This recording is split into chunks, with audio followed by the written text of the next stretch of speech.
guys, we're going to talk about something really mean. Pick, thumb, fingers, right?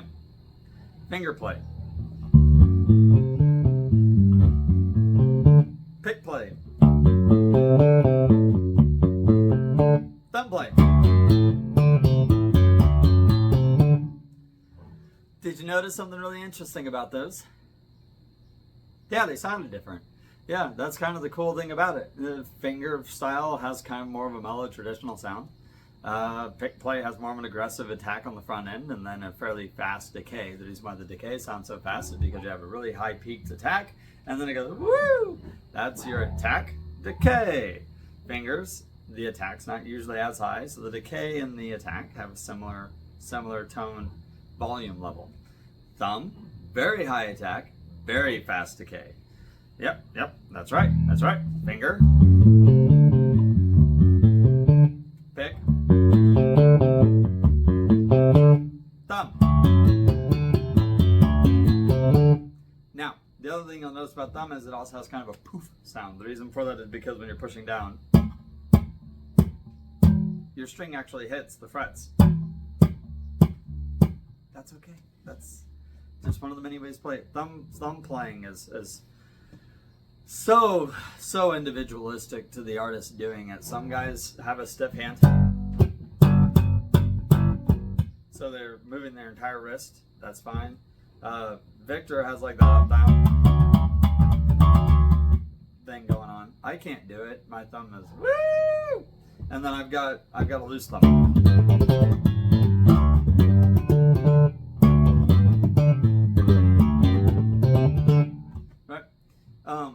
And we all pop a different way. Popping, that's the other one I want to tell you about.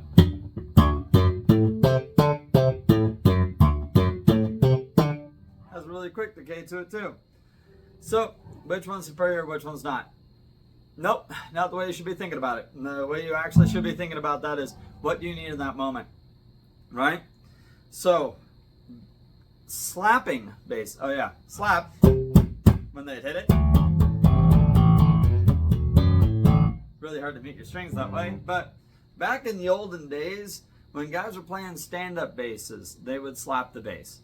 Not the thumb idea that we have now. That's not really the idea. The idea would be that let's say there's a stand-up bass. You can actually see the bass player from I believe there's a video of the bass player of Elvis Presley doing this, but he's playing bass, right? Now, traditionally with stand-up, your thumb goes kind of on the side of the board, and if you're playing pizzicato, that's what they call plucking, you're gonna see this thing, right? But in order to get a little bit more attack out of it, they would actually,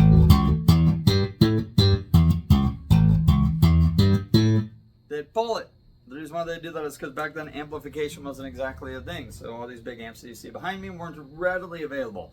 So they would pop the string. They would literally pop the string up to get it to slap upon the orchestra bass. Did their sheet music say, pop the strings here? No, it did not. What would happen is they'd be playing big band or whatever, everybody else is really loud and stuff, the bass needs a little bit more extra volume, so they'd just play as aggressive as they could. That's what they would do. So, I dropped the pick. I'm right back! Woo! Okay, I'm back! So, the real question is, which one is best? Doesn't matter. Which one fits you? That's actually what we're going to be going for. If you're a finger player, play the fingers. If you're a pick player, play the pick. If you're a thumb player, play the thumb. If you're a slapper popper, slap and pop. Right? Life is too short to be making an argument over fingers, pick, and thumb. Whatever fits the song, whatever fits you, whatever makes you happy, do it. Do that thing.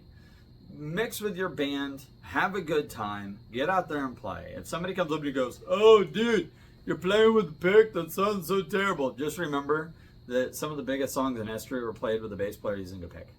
Right? Simple as that. Geddy Lee traditionally uses one finger.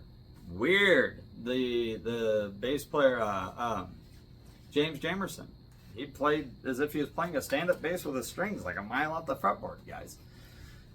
Doesn't matter. If you're stuck on the tools that you're using as opposed to making the music with the tools you're using, you're looking at this entirely wrong. although I will say collecting basses and amps is really fun, what's really even more fun is getting out there and making music, having a good time, playing shows, jacking around, being stupid. Have a great time. Picks, if you need that sound, it's in your toolbox. Keep it in your toolbox. I have a pocket full of picks. How often do I use them? Almost never. Why? I generally don't need them. I'm a slapper popper. But, picks, they're handy. Thumbs, they're handy. Fingers, they're handy. If you can't slap pop, but you need the sound of slap pop, get really good with a pick. It'll give you a very similar sound. If you're really big on, being a traditionalist with the fingers, use the fingers. Who freaking cares? I don't usually see audience members come up to me and go, "Oh, you're using a pick, you should have used your fingers." Or, "Oh, you're slapping and popping, you should have used your fingers." Or, "Oh, you're using your fingers, why don't you slap and pop?" No. It's usually just us bass players that are thinking about that. Everybody else doesn't really care. So again, pick, fingers, thumb, slap pop.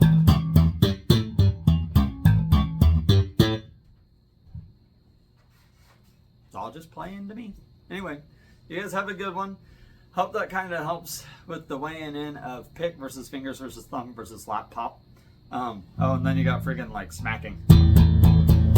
And then strumming. Then pick strumming. Whatever makes you happy. Just do it. Have fun. No sense in arguing over it. It's it's a tool in the box, guys.